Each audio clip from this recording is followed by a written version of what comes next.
By Robbie LaValle, the Range and Livestock Specialist with CSU Extension. We're going to talk about livestock nutrition on small acreages. So at this time, we're going to bring up a poll for you to ask if your understanding of the topic, and hopefully you can go ahead and click on the little button that's most appropriate for your knowledge of this topic. And we'll give you a few minutes to do that. In the meantime, I also want to point you guys to the chat box in the lower left-hand corner of the screen. Robbie's going to go ahead and field questions during the presentation, and then she'll have some time at the end of the presentation to talk to us with some more questions. So go ahead and put those in as appropriate as she moves along through her slides. And again, we'll leave some time at the end for some more of that. As always, we're recording these webinars to put up on our website, so if you're missing part of it or you need to watch some later for future reference, go ahead and check out our website, and it'll be posted up there shortly. Looks like everybody's had a pretty good chance to put a vote in there, so we'll go ahead and pull the presentation up, and I'll turn it over to Robbie to go through her slides. Thanks very much, John, and thanks everyone for jumping on the webinar today. We're going to primarily spend the majority of the time on livestock nutrition, and certainly when we think of nutrition and we think of small acreages, then we think of pastures. I want to concentrate on more the importance of nutrition to begin with. I know that Jennifer is going to be giving specific grazing and pasture management in later webinars, but certainly as we go through this and you have questions, we'll either answer them today or Jennifer will take care of them later. If we think about nutrition, again, it's the whole package. It's not only the animals that are out there, but how the individuals that own the acreage and all the associated wildlife that also use that acreage also are interplay with the nutrition portion. So simply put, it's absorbing the nutrients from the food and then making that into a product that either used for human consumption, wildlife consumption, etc. Again, when we think about range and pasture nutrition and smaller acreages, what we often see, and I'm sure that John and Jennifer would concur, is that grazing management decisions can alter the availability of nutrients from a range or pasture situation. We can either improve forage value for those animals or we can reduce it by our grazing system, and that's why, again, the importance of having a grazing system is very critical from a nutrition standpoint.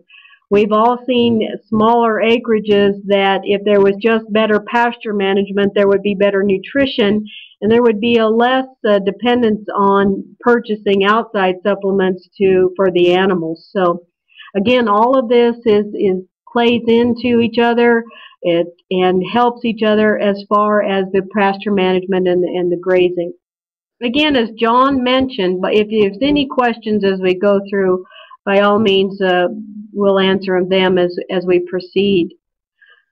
Again, when we think about nutrition, nutrition is the basis of animal performance, and it is the cornerstone of successful reproduction. And a lot of times, especially in the smaller acreages, it is the limiting factor for productivity. We think about nutrition, well, what could we get out of the next bag or the next supplement or maybe the next grass? We take a look at nutrition in the whole and we understand how important it is and its role in reproduction, then we are able to say, okay, what could I get out of that pasture, do the supplement only when I need to, and have successful reproduction. Too often we see either overfeeding or not enough feeding of the right minerals when we look at smaller acreages. Nutrition is very important also from the standpoint of the role in the immune system. Our bodies do better when they're fed well with antibiotics and their response to vaccines. Case in point, a lot of times somebody will say, well, just give me a list of the vaccines I should use. And when we start looking at the bottom line, they actually need additional calcium and phosphorus in order for whatever vaccine they use to be more effective. We see this the same in the absorption of minerals. If you take care of meeting their energy and protein needs first, then any mineral that's there, either dietary or supplement, will actually be absorbed better by the animal. Same with the level of toxic plants. A lot of small acreage areas will have some toxic plants, and a lot of times it's not to the point where it causes death, but sometimes it can cause liver damage, and I know that you've had webinars in the past on toxic plants. So when an animal is fed at the right level, and again, primarily the energy and protein, then they can handle a higher level of toxin than if they're not fed. And that interaction between the nutrition, the animal behavior, when to graze, what to graze, all of that, and the range and pasture condition plays into the health of the animal. But again, it's the successful part of that reproduction. There is a set order, a biological order, metabolic order to the priority use of nutrients. When there is enough nutrition, that animal will reproduce. If there is any nutrition that's lacking, and that could be vitamin, mineral, protein, or energy, then reproduction is the first factor that actually gets acted upon, meaning that reproduction is delayed or reproduction does not occur at all if any of our primary nutrients are not being met. Again, we look at production the same way. If there is significant reduction in either mineral or vitamin or protein or energy, then production can actually be impacted also.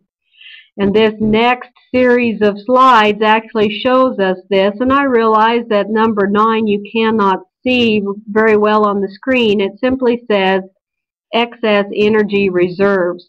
Again, this is the biological priority for nutrients. The very first metabolic priority to go is any excess energy reserves. This would be the fat that goes to the cellular level, the fat between the muscle. Then again, we talked about the reproduction. The very next one to go would be the maintenance of heat or the initiation of pregnancy, implantation. And we also have an impact on the energy. We can even go as far as to have an impact on lactation. Now the same can go as if we're too fat. If we're feeding the animal too much, it actually reduces the reproduction portion. It can actually go as far as to reduce the lactation because what we have in the mammary system is fat cells instead of actually cells that would increase lactation. So again, it's balance. We don't want too much protein or energy, and we certainly want to pay attention that we're supplying the right amount. This just, again, shows what we were talking about, the biological priority and how that plays into the animal. When we think about small acreages, again, most of the nutrition should come from the pasture. And why we want to spend so much time on pasture and why you'll hear Jennifer talk about that at a later webinar is because it is the cheapest source of nutrition for that animal. And what we want people to start looking at when they look at pasture is the number of leaves, the volume of leaves, the width of the leaves. Increasing the number of leaves and the width of the leaves should be your goal for pasture because the protein is the driver in the beef cattle system, and not only the beef cattle but sheep, even horse. Protein is that driver. When there is increased protein, then whatever energy available is better utilized by the animal because it becomes more available to the animal. So what is good for that animal is also good for the range and pasture, whether it be, again, like we said, rangeland or irrigated pasture. So looking down at the pasture, looking at the number of leaves, the width of the leaves, all of that. And again, Jennifer will cover that in future. How does this actually work when we have plants that are more vigorous, meaning that there is more leaves, meaning that we paid attention and we have a healthy root system? We have more tillers, more individual leaves, and that gives us more production on the ground. Again, having that access to those more vigorous plants reduces the amount we're having to purchase from either a feed bag or the feed store, etc. Again, there's a whole host, and we never want to imply that this is simple. This is a complex process. The plant genetics, what part they're consuming, the soil characteristics, environment, all of that. But the time and timing of grazing is very critical for improving the nutrition for animals. If we take a quick glance at the parts of the plant, the stems actually have lower crude protein and reduced digestibility. A lot of times when we look at small acreages, there will be parts of some grass plants that are never consumed. A lot of times the old fescues are not consumed. They're not palatable. And so you have to figure that into your nutrition. You may have a significant pasture out there that has leaves, but are they actually eating it? And if they are, is it strictly the stems? A lot of times the stems don't only carry about 4% crude protein, and they're not palatable, and they're not enough protein to provide that animal the protein or the energy that they need. Again, back on our concentration of our leaves, higher crude protein, supplying our phosphorus and our energy, as well as the higher digestibility. Seed heads also give us some energy and crude protein. But a lot of times when we're talking about nutrition for pastures, then it's the stems we need to pay attention to, that we're not relying too much on them. If we look again at crude protein, this just gives you, this is a lot of work we've done over the years, sampling numerous grasses. Forbs are our flowering plants, and then shrubs. You'll see that the difference between the leaves and the stems in just the crude protein. Look at grass alone. The leaves are giving us 12%, which is adequate for the majority of our animals, whereas the grass is only giving us 4%. Now again, the animal is going to consume both the leaves and the stems, but primarily the leaves from a grazing standpoint. So we're able to meet their nutritional needs if we're relying on the leaves and the stems. We're not able to meet their nutritional needs if we're relying on the stems. We can extend the quality of that pasture if we graze a diverse plant community. And again, what we're talking about is making sure that there's different grasses, or there's different combination of grasses and legumes out there. Every grass plant, every type of grass plant or legume has a different growing season, and so it matures at different rates. And so again, having that diversity out there, we've done considerable amount of research over the years, and when there is that diverse plant community, again meeting the combination of grasses and the legumes, they will actually consume a diet 2 to 3% higher in crude protein than if we're just going out there and picking what we think that animal actually needs. We've got a good question. What's a good way to test for palatability and the nutrient values on your property? We encourage this, especially we're seeing different nutrient values this year with the drier weather. We're actually seeing a little higher protein in especially a lot of our grass communities. A good way to test for palatability is, one, knowing your pasture. You know there's certain areas that the horses don't like. There's certain plants. Have either your extension or NRCS ID what that plant is. Palatability is different because it varies by the maturity of the plant. And so again, watching and knowing your pasture and then having those plants ID'd is the best way to determine palatability. A finer stem, a finer leaf, generally indicates higher palatability. A lot of times some of the real wide leaves that when you actually touch them and all that, they're real rough. That's an indication that that's a plant that's not very palatable. Testing for nutrient values is very easy. There's a significant number of labs. There's a lab at CSU. There's labs that we use in Nebraska and Kansas. They'll test the forage you send in. Usually it's a broad sample. You'll get 10 to 12 cores out of a specific pasture, and you'll send that in and ask for energy, protein, calcium, and phosphorus, and that's a very good way to understand the nutrient value And then rations can be developed from that, or you have a basic understanding of, yes, I know that in the fall I'm going to have to supply additional vitamin A or additional phosphorus. So thanks for that question. Again, more plants and higher vigor. We talk about more pounds per acre, and that's one of the areas. And I realize that what we have on the pictures here are mountain scenes, but grass plants follow the same principles, no matter where they're at. If we take care of that plant and we build the root system, because we've managed the grazing and we've allowed that plant some time to rest during the great growing period while there's moisture, then we actually increase the amount and size of roots, and then we actually increase the size and the width and the number of leaves and tillers, and therefore that nutrition. Again, here's what we have is just as that plant matures. We've talked about different plant maturity and growth curves.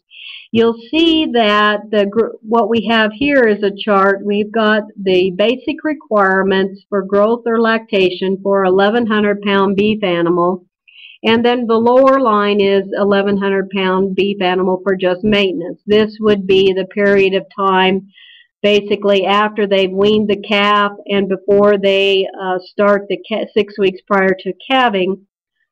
What you'll see is that the majority of the time while that plant is growing in the vegetative and in the transition stage, grasses and again forbs are where the legumes would fall into, and our shrubs will meet their requirements. Once the grass plants start to send up their seed heads, you'll notice that their protein falls below the line for meeting the requirements for growth and lactation.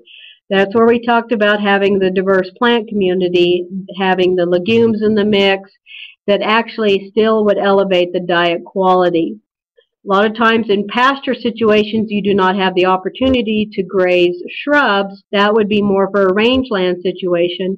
But a significant number of our shrubs, those leaves, maintain that protein clear into dormancy of having above 14%.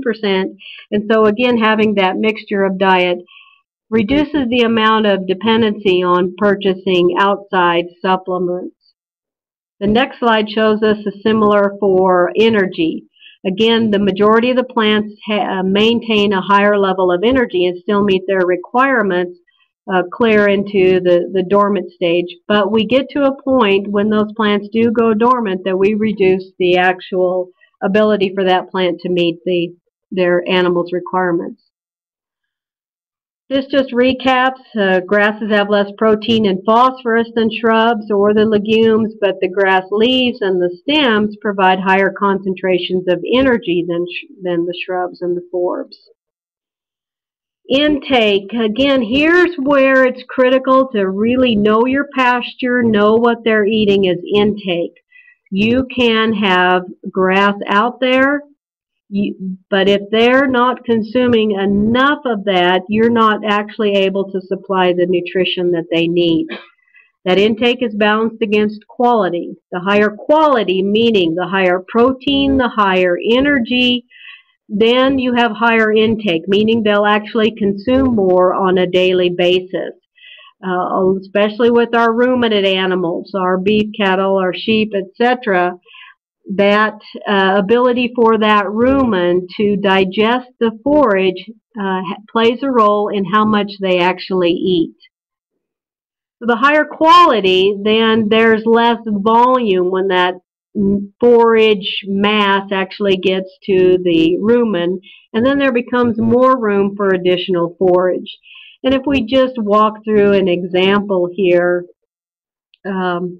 with our 1,100-pound cow, then, if we look strictly at dry matter, again, 9.46 pounds of dry matter on a daily basis, if the forage was only 20% digestible, say this was a forage that it was strictly corn stalks, that would be an example. If it was strictly the lower portion of corn stalks, that would be an example of something that's 20% digestible. Well, she would need 47 pounds of corn stalks on a daily basis just to meet her needs. Well, it's physically impossible for that animal to consume 47 pounds of straight corn stalks. However, if the forage is 80% digestible, then you see right away that they need less forage. On a daily basis, a cow can consume about 22 pounds of dry matter per day. John writes in again, let's see if I can push this up here. If you decide to rest a pasture for a whole growing season, when will be the best time to turn the animals into the pasture the following year to maximize the nutrition?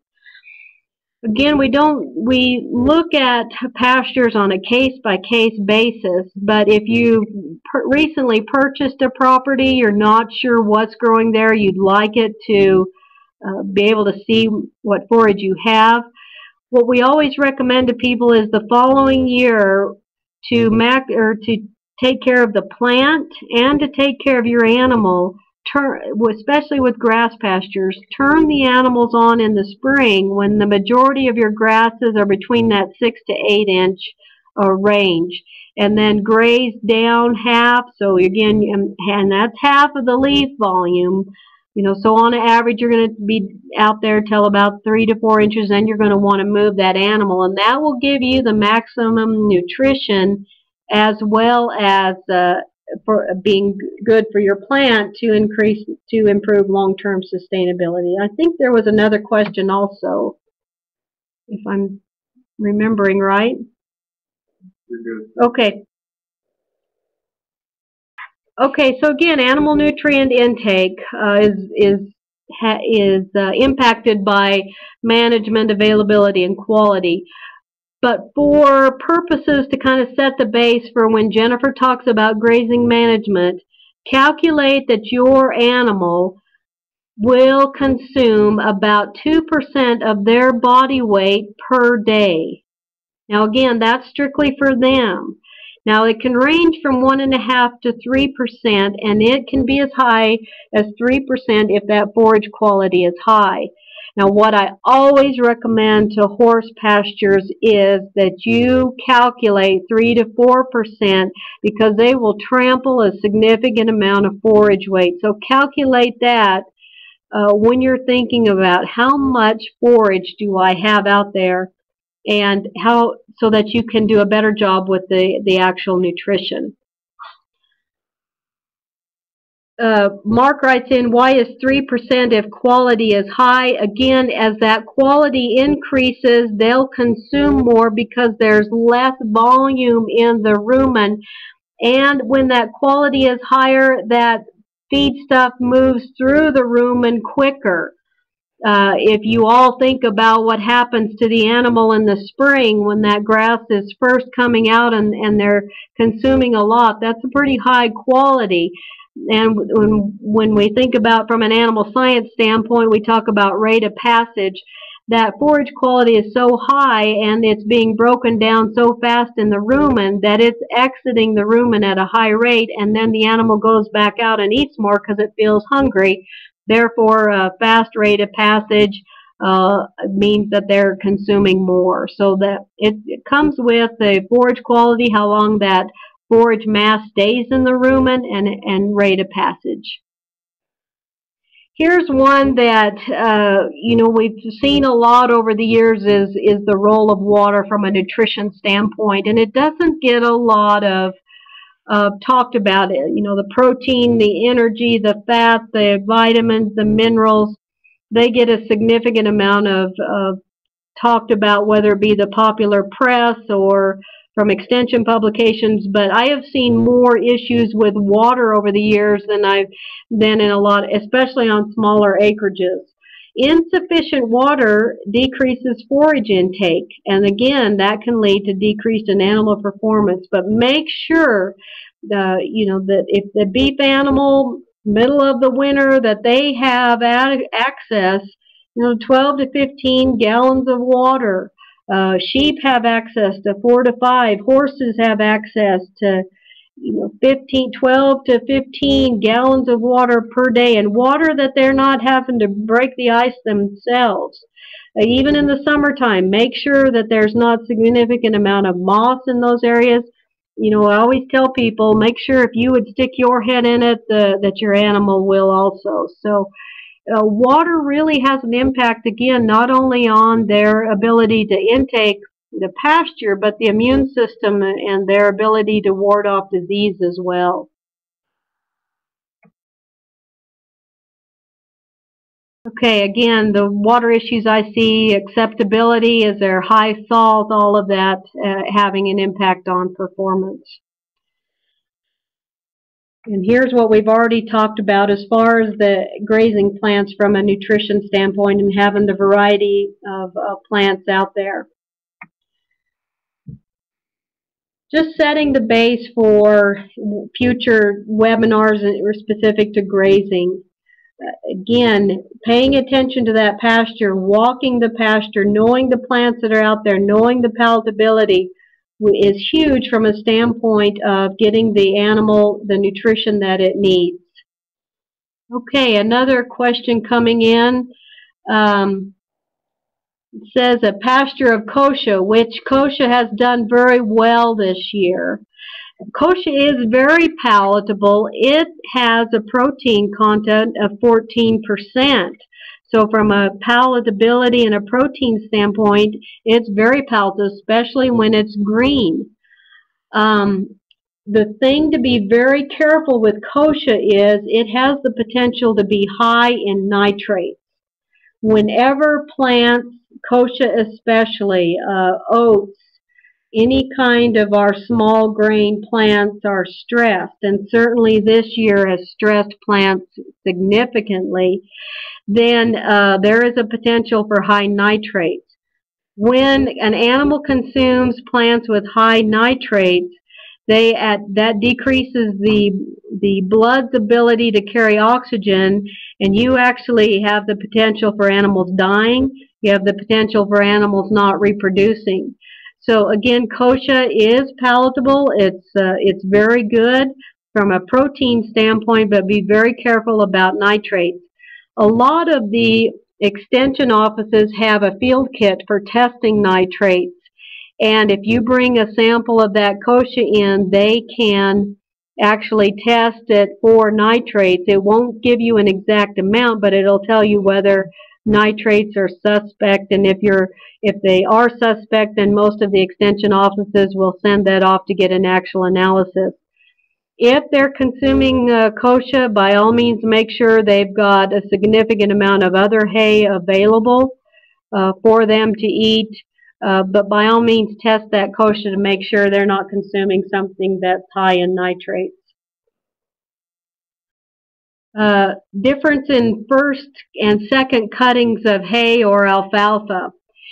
You know, you've got a world of difference when we think about the differences and just how environmental impacts nutrition. This year, what we saw in the first cutting versus the second cutting of hay kind of went against what we see in the books, and it goes back to the number of leaves.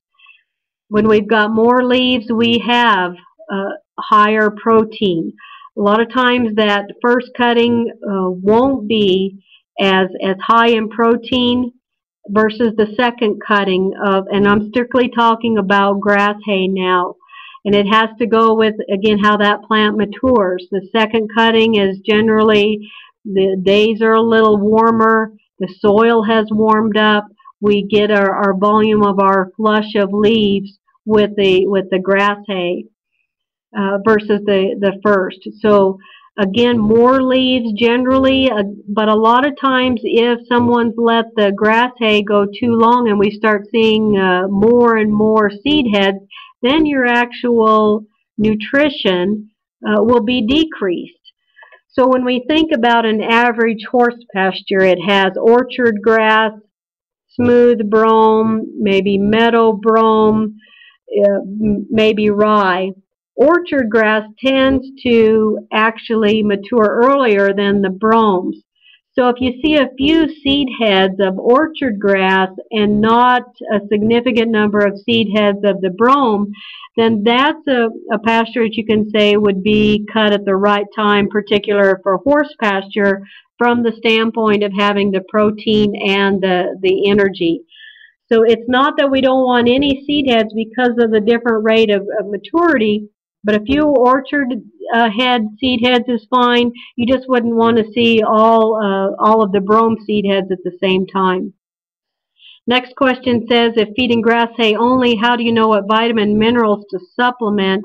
Would an all-stock mineral block be adequate? It's going to depend on sometimes where you're at. In western Colorado, in the San Luis Valley, and some of the areas in the Front Range, and even on the Eastern Plains, we're very short on copper. And we're short on copper because there's high molybdenum and high iron in the soils, and therefore high molybdenum and iron in the actual forage.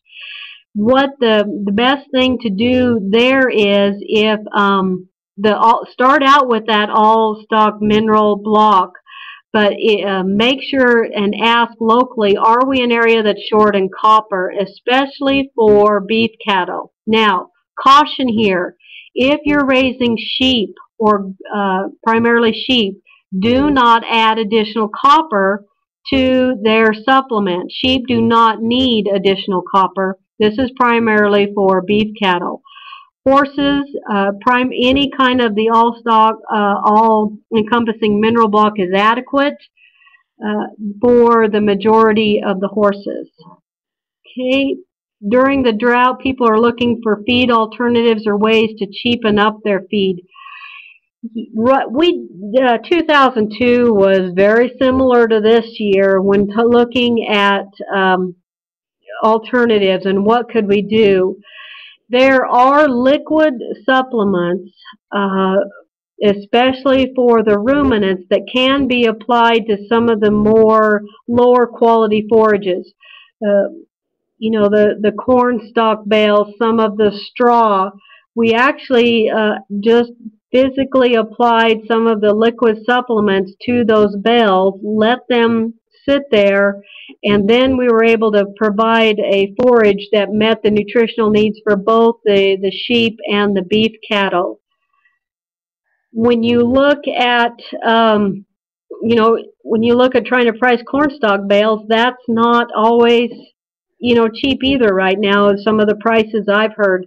There is some of these 2-year-old hay that's coming out of North Dakota that, again, you could put the liquid supplement right on. Now, if you've got beef cattle, by all means make sure that the liquid supplement you're putting on does not come from a urea source. That can also lead to some nitrate issues, so make sure the liquid supplement that you're using says is not a urea source for the protein. That's a very easy thing to do. Most of the liquid supplements actually have that liquid supplement that is specifically for beef cattle that are not on a diet of high energy. Next question, does cow hay need to be as high quality as horse hay? Absolutely not.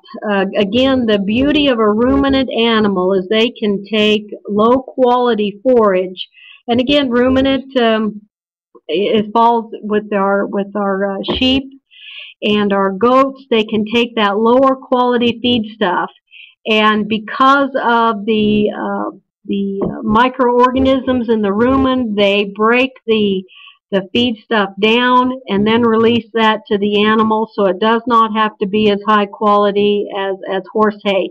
When testing what's a baseline for cow hay, I always recommend don't try to pick up something that the end diet will not be below about 7% crude protein. And the reason is for that is if you are above 7% or above, you're not going to have to supply additional protein. Now, if you're able to pick up some 2-year-old hay that's below 7%, and maybe you can mix it with either some alfalfa or an actual protein supplement, then you can purchase something that has below 7% and still meet their nutritional needs. Goats are similar to as far as being the rumen, as far as the beef cattle. Goats would be the same as the sheep as far as the copper supplement. So good question there from Rick. Let's see, some other questions that have come up prior to this, how to cheapen up the feed. We've talked a little bit about that with that liquid supplement. We've talked about, you know, some areas have access to crop aftermath like onions, pumpkins, some of those types of feedstuffs. When grazing onions, whether this be for beef cattle or sheep, it does work. Be careful that there's not mold. We have seen issues with mold in onions, and to a couple of cases in pumpkins where there was mold that actually caused some reproductive issues. So walk the field that you're going to turn the animals onto. Make sure there's not mold. The mold that does cause a significant can be tested for. So if it's an area that you don't have to go on to right away, by all means, you can send it to a lab and they can tell you if it is a mold that would cause problems. Drought, again, how it affects pasture and hay nutrition values, like we addressed earlier. Because of the lack of water, those plants actually go to maturity, meaning they start to send up the seed head. They start to send up the seed head earlier, and actually that plant matures at a higher rate of nutrition. So the problem is you don't have a lot of volume with a drought. So you're not going to have the tons per acre with a drought, but you actually end up having a grass that is higher in protein. Pete writes in that everything that he has seen says goats and sheep are different as far as copper supplement, and that may be true in your area. Because we are so low in copper on the western slope here and so high in molybdenum, what we've indicated to is that make sure we've actually got sheep on one area here in western Colorado where we've supplemented copper. We were that low to begin with. So if you want to make a generalization, Pete, you're absolutely right. I would just go back and find out what the local conditions are. Other balancing rations with concentrates, grains, and supplements. You can actually, again, this is very, like we talked about, very similar to 2002. You can actually feed corn to cattle, and again, corn's not cheap at all this year, not anything like when prices of in 2002. But you can put beef cattle, sheep, etc., and feed corn if you're just not able to find hay or find any kind of pasture like that. Now, if you're going to do that, always introduce that concentrate slowly. About every third day, increase that amount. Try not to go over about 50% of the ration in concentrate so that you don't have a negative impact on that ruminant animal, because you're going to want to take that ruminant animal off of the corn just as in the same manner as you put up, it's the same manner as you actually build up the ration with the corn, and do it on a slow basis. So from the long-term health of the animal, just make sure, try not to go over about 50%, but the sheep, the goats, the cattle can use the actual for the concentrate. Again, salt. A lot of times you can use salt to limit the protein supplement if you're just feeding that maybe once a week or so. But I would just get with your nutritionist to figure out that. Minerals again are very site specific. Another question in, beet pulp works great to supplement hay when feeding horses, so Holly's offering that up. And I assume, Holly, you're offering that up as a comment. Again, when you're feeding the beet pulp, by all means, don't make that the majority, but it can be a way to fill the horse or even the beef cattle or sheep. How to observe the horse feces, and this doesn't have to just be horse. The actual sheep and cattle and goat also. Talk goes back to our microbes, and our microbes in the rumen and in the gut tell us a lot about how effectively they're working. We talked about rate of passage in the spring when that protein was higher. If the actual feces gets too hard and basically becomes very dark in color, if we've ruled out a disease, then we start looking at the nutrition. And a very, an excessively firm feces indicates that we don't have enough protein out there, whether it be from the pasture or the supplement or a combination of both.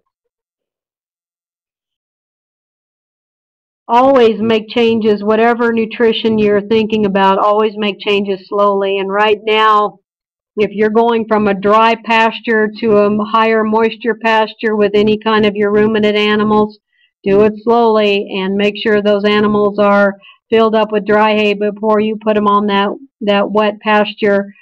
That can really cause cow asthma, and that can lead to death. So whatever ration changes you make, even if it's from pasture to pasture, if you're going from a real dry feed to a wet feed, make sure that that animal is filled up with the dry feed before you turn them out on that wet pasture. Make sure that animal has access to dry feed during the day for that first couple of 3 days, even as long as a week, before you strictly turn that animal out completely on a wet pasture to avoid cow asthma. Let's see.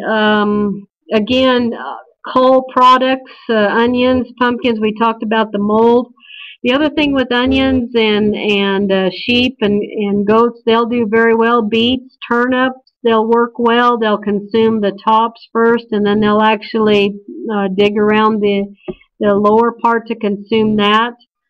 We worry about choke sometimes with beef cattle and onions. If the onions are too small, we worry about choke.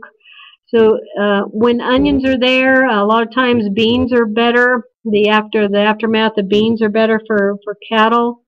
A lot of times you don't think they're actually consuming anything, but they are, and they do quite well on beans.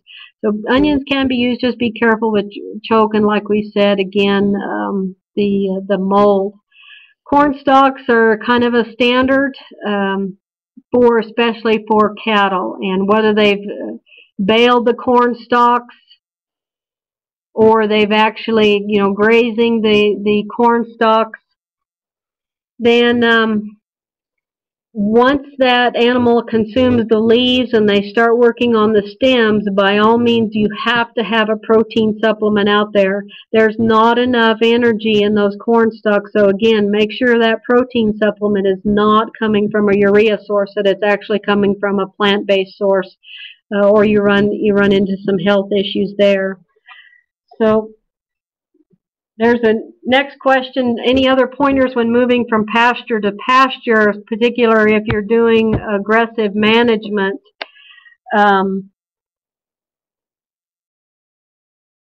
Okay, sorry, I'm having to.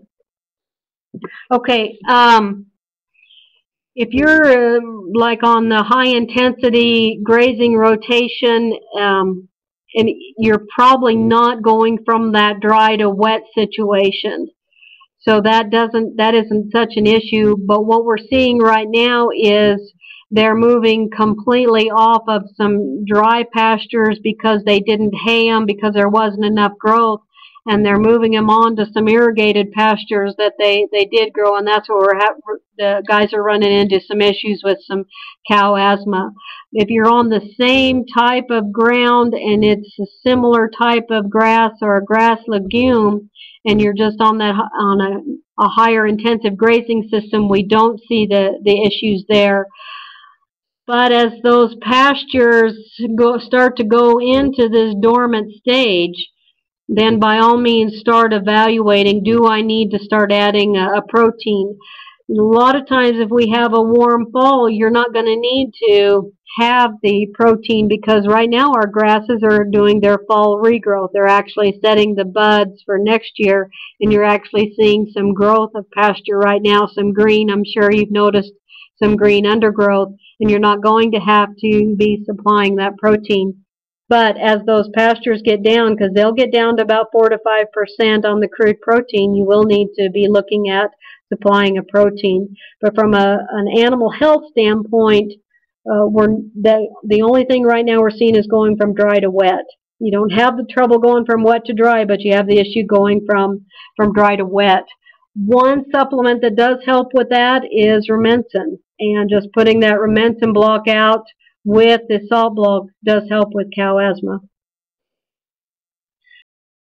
Great, Robbie. Well, it looks like we have plenty of time for some more questions. So if you guys have more questions, go ahead and type it in. One of the things that I've been thinking about, and we hear a lot about, is people worry about the percentage of clover, alfalfa, legumes in their pasture.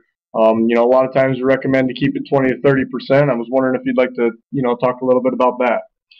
Certainly from a management standpoint, in particular when we talk about grazing, having less than 20% makes the management easier.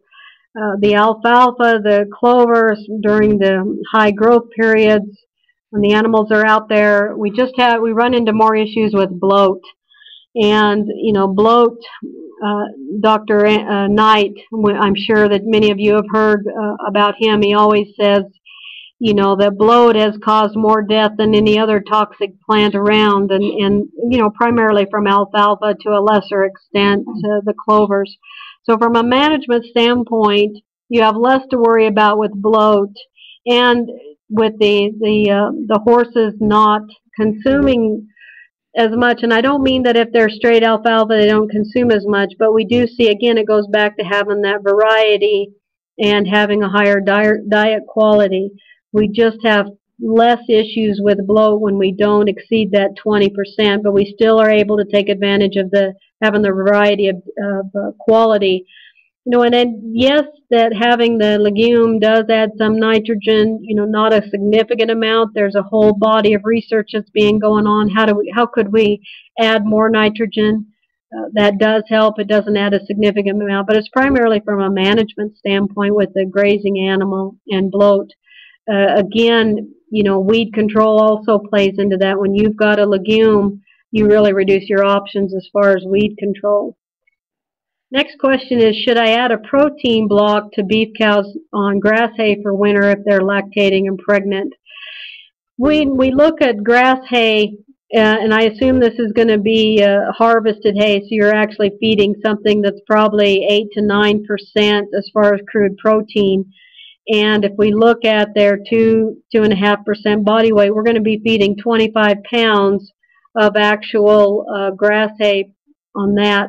So we take the 25 pounds times 0.08%. We'll take the lower number. And when we do that, we could just do a quick calculation here. 25 pounds times 0.8 would give us 2 pounds of actual protein for the animal. Now, 2 pounds would supply their needs up until 6 weeks prior to calving. 6 weeks prior to calving, the average cow increases her protein needs by about a third, because that's when the majority of the fetal growth is occurring. So 6 weeks prior to calving, you need to jump that protein requirement up to 2.6 actual pounds of protein every day.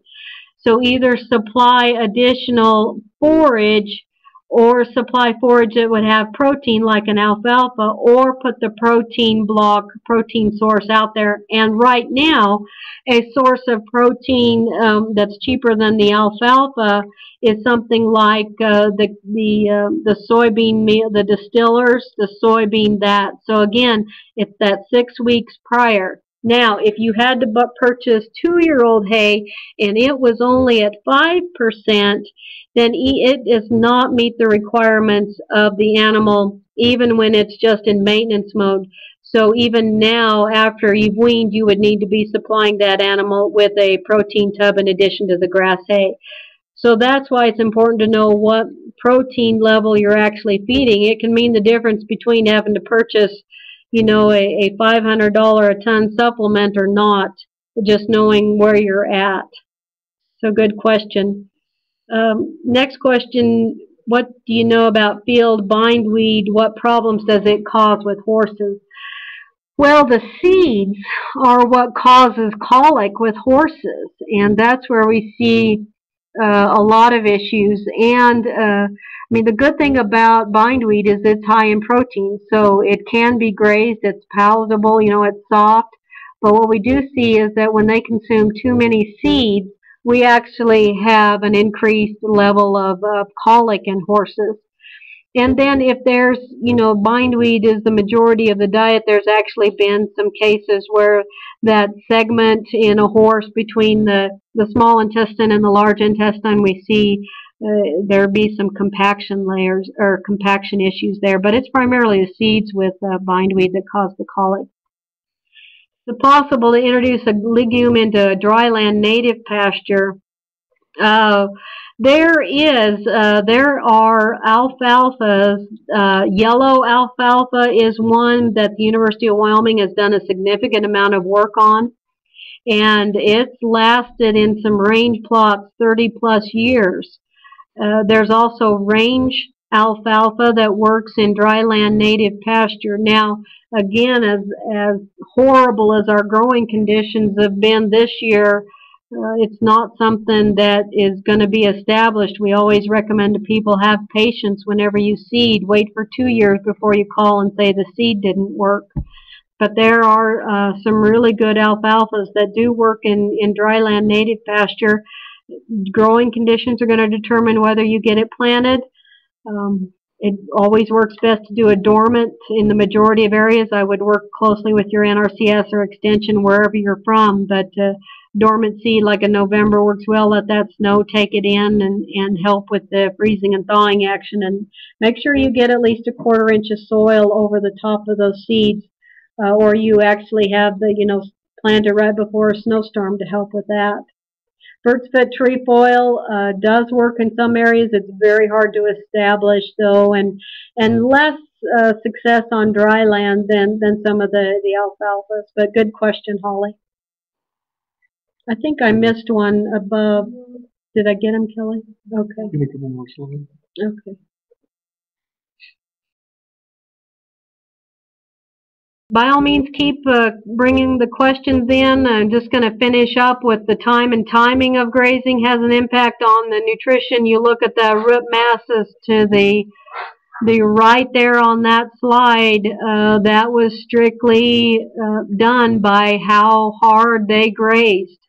And when that plant is continually being grazed, then you see a smaller root mass. And when there's a smaller root mass, there's fewer leaves, and when there's a smaller root mass, there's less availability for the animal to actually, or for that plant to bring in minerals and water and nutrients from the soil. So that gives you a visual of just the importance of the time and timing from a standpoint of improving the nutrition. And again, it goes back to improving the leaves.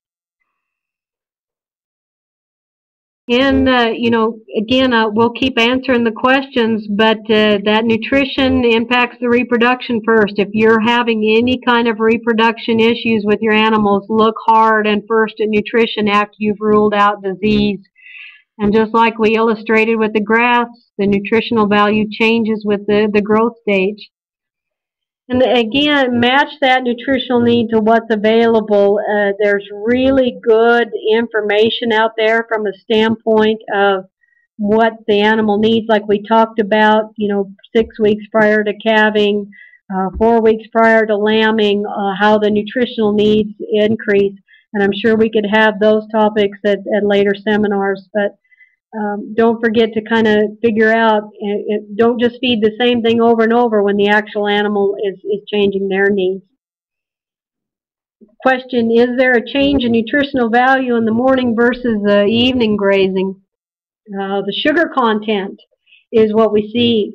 And a lot of times the sugar content is higher when that hay is cut in the afternoon is what we see. And so you see animals that will actually prefer that hay versus something cut in the morning. So it's primarily the sugar content. A lot of times, some of our improved grasses, especially with horses, can cause horses to founder. So look for a grass that would have a lower sugar content and not have be so susceptible to founder.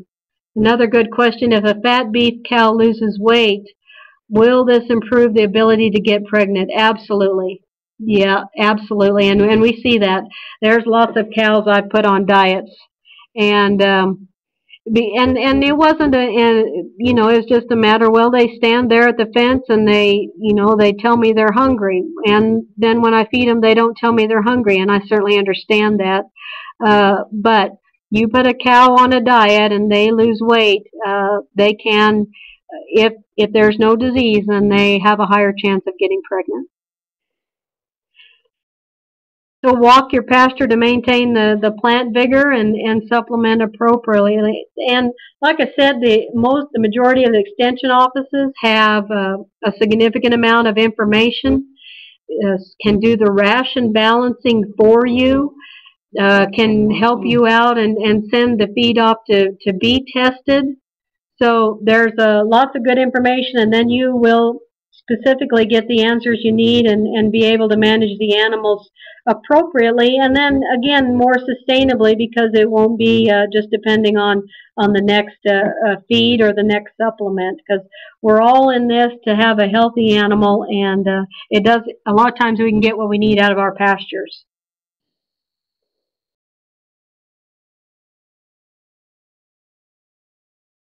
So it comes down to grazing management.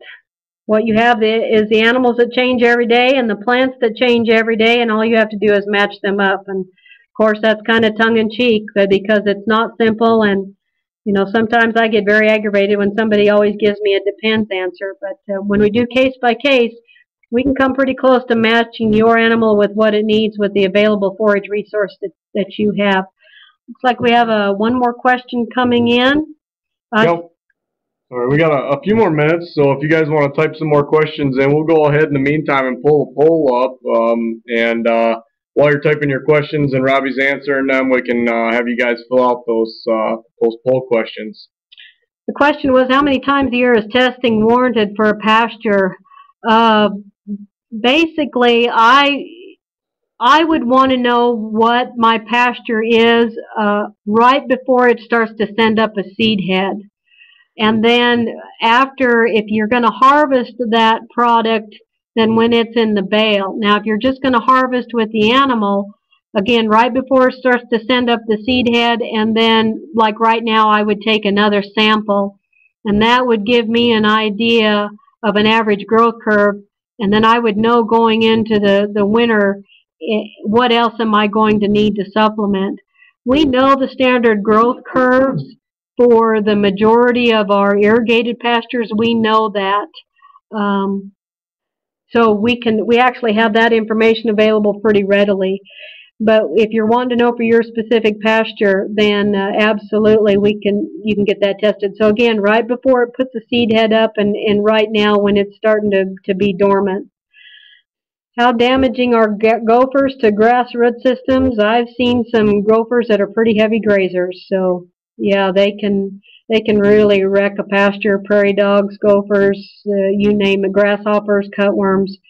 That's why we started this. You got to think about everybody, the people side, the animal side, the wildlife, all of that. So again, I appreciate all of the great comments, the great questions. It's always good to visit with people this way and kind of see the broader audience. So thank you very much to everything. Well, thank you, Robbie, and I want to personally thank you for taking some time to do this, and wish you some good luck in the next stages here, and appreciate everybody for tuning in today, and also we do have some more webinars coming up. Joel from the Front Range is talking about stone fruits on September 21st, and then in a few weeks we have Dan Bean with the Palisade Insectary talking about noxious biocontrol for small acreage landowners.